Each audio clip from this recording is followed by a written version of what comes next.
நான் doctor A பாமாஸ்குமார் பேசுகிறேன்.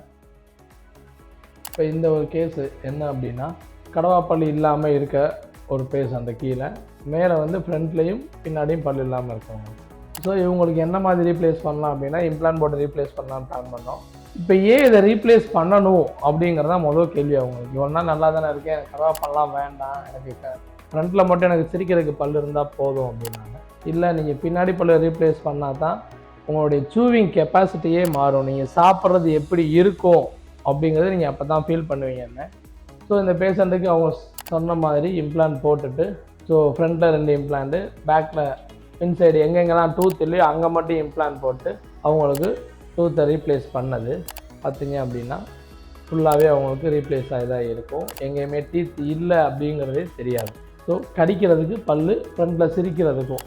So இதில் என்ன பெரிய ப்ளஸ் அப்படின்னு பார்த்தீங்க அப்படின்னா, சிரிக்கிறது மட்டும் முக்கியம் கிடையாது, நம்ம சாப்பிட்றதுக்கும் பல் வேணும். நம்ம நல்லா அரைச்சி சாப்பிட்டா மட்டும்தான் ஃபுல்லாக டைஜஸ்ட் ஆகி நம்ம உடம்புல அது ஃபுல் எனர்ஜியாக கன்வெர்ட் ஆகி நமக்கு அது அடிக்குவேட் எனர்ஜியை கொடுக்கும்.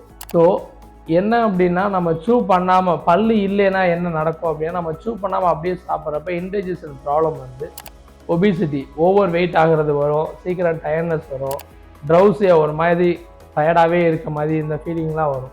இதெல்லாம் இல்லாமல் இருக்கணும் அப்படின்னா நம்ம பின்னாடி கடவாப்பல் இல்லை அப்படின்னா அதை வச்சு நம்ம அதை சூ பண்ணி சாப்பிட்றப்ப இதெல்லாம் பிரச்சனை இல்லாமல் நம்மளால் அவாய்ட் பண்ண முடியும்.